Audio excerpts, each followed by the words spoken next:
이런 경우는 평생 사랑니 걱정 없이 살 수 있으니 사랑만 걱정하시면 됩니다. 안녕하세요, 덴티장입니다. 오늘은 사랑니에 대해 모든 것을 알아볼 건데요. 뽑아야 하는 사랑니와 안 뽑아도 되는 사랑니를 완벽하게 정리해 드릴 테니 오늘 영상 절대 놓치지 마세요.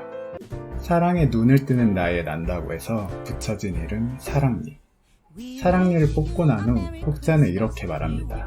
사랑이란 단어가 들어간 것 중에 쉬운 것 하나 없다고.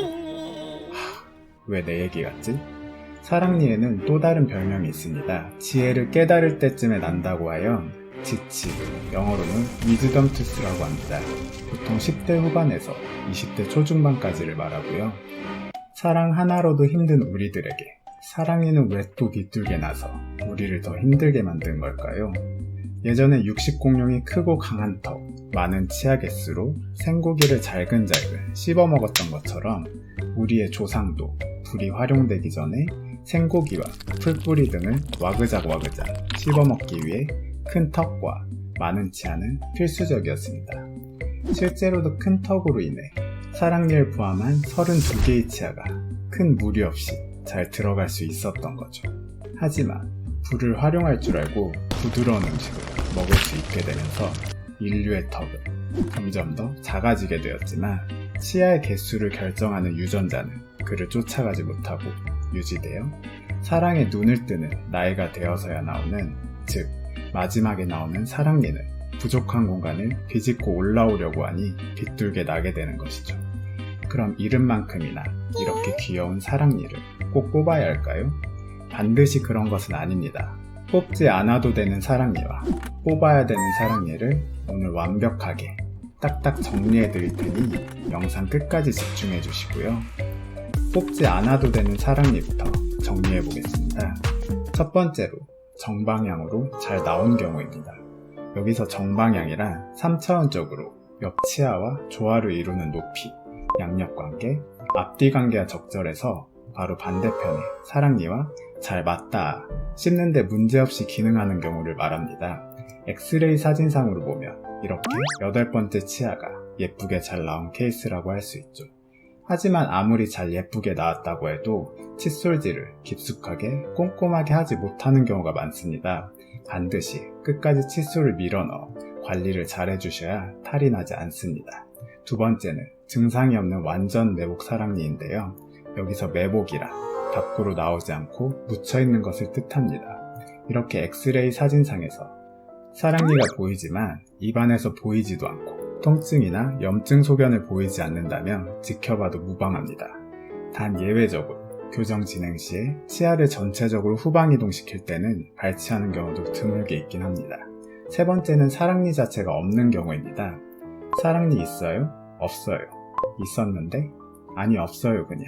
이러시면 됩니다.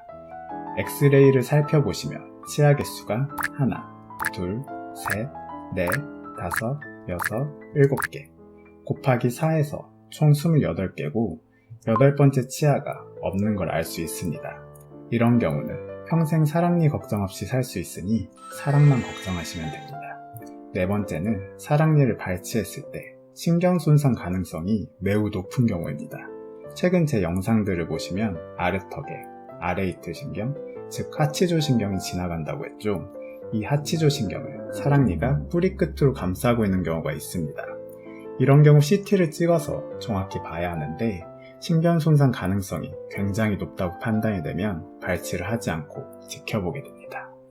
뽑지 않아도 되는 사랑니 정리를 마쳤으니 뽑아야 하는 사랑니로 넘어가 볼까요? 안 뽑아도 되는 사랑니에서 설명드렸듯 정방향으로 잘 나왔지만 사랑니에 문제가 생긴 경우입니다. 사랑니 자체에 충치가 생기면 이를 방치할 경우 충치균을 입안으로 공급하는 매체로 작용할 수가 있습니다.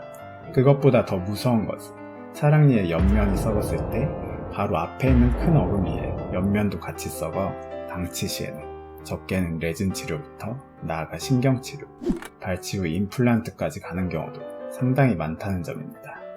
충치가 다가 아닙니다. 사랑니가 관리가 잘 안된다면 잇몸 주위가 붓고 통증이 생기는 잇몸 염증도 생길 수 있습니다. 이렇게 관리가 잘 안된다면 빼버리는 게 낫겠죠? 두 번째 경우입니다. 아무리 사랑니가 한쪽에서 예쁘게 정방향으로 잘 나왔다고 하더라도 반대쪽에 물리는 이가 없는 경우입니다. 이런 경우는 사랑니가 아래로 점점 내려와 음식을 씹을 때마다 우리 볼이나 잇몸을 씹어 상처를 내게 됩니다. 엑스레이 사진상에서 보면 여기 사랑니가 다른 이들의 높이보다 더 내려와 있는 것을 알 수 있죠. 저런 사랑니는 금방금방 뺄 수 있으니 속 시원히 빼버립시다.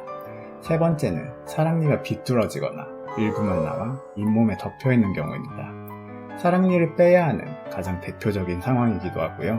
이런 경우는 충치나 잇몸염증 등에 의한 증상이 아직 없다고 하더라도 언젠가는 탈날 가능성이 높기 때문에 미리 뽑으시는 걸 추천드립니다.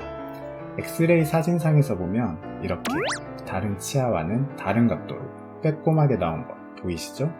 이런 사랑니가 위험한 이유가 앞에 있는 어금니와 이 사랑니 사이에 음식물이 끼기가 굉장히 쉽고요. 양치로도 이를 컨트롤하기가 쉽지 않습니다. 잇몸의 붓기와 통증을 동반하는 치관 주위염이나 충치도 굉장히 잘 생기고요.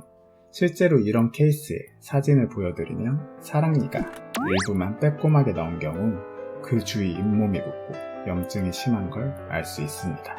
그리고 매복인 것 같지만 증상을 유발하는 경우가 있습니다. 실제로 보면 잇몸에 살짝만 덮여 있어 그렇게 보일 수 있겠지만 역시 이 사이로 음식물 잔서가 껴서 충치를 일으키거나 잇몸 염증을 일으킬 수가 있는 거죠. 뿐만 아니라 원인 모를 부치가 유발되는 경우도 있습니다. 이런 경우는 잇몸을 절개하고 사랑니를 뽑아주셔야 합니다. 다섯 번째로 사랑니 주위로 물주머니가 생기는 경우입니다. 치의학적 용어로 함치성 낭이라고 하는데요. 이를 방치 시에 감염이나 턱뼈가 부러지는 무서운 증상도 나타날 수 있습니다. 엑스레이에서 보면 이렇게 사랑니가 보이고 그 주위로 시커먼 주머니 같은 게 보이죠. 이때는 사랑니도 뽑고 물주머니도 같이 제거하는 시술을 하게 됩니다. 정리합니다. 뽑지 않아도 되는 사랑니는 정방향으로 잘난 사랑니, 증상을 유발하지 않는 완전 매복 사랑니, 원래 사랑니가 없는 경우, 그리고 신경 손상 가능성이 굉장히 높은 경우, 뽑아야 되는 사랑니는 정방향으로 잘랐지만 통증, 염증 반응, 구취 등의 증상이 나타나는 경우, 정방향으로 잘랐지만 위나 아래 한쪽만 난 경우, 비뚤거나 일부만 나온 경우, 매복인 것 같지만 증상이 유발되는 경우, 엑스레이상 물주머니가 생긴 사랑니. 깔끔하게 정리가 되셨나요? 오늘 영상 여기까지고요. 도움이 되셨다면 구독과 좋아요 부탁드립니다. 감사합니다.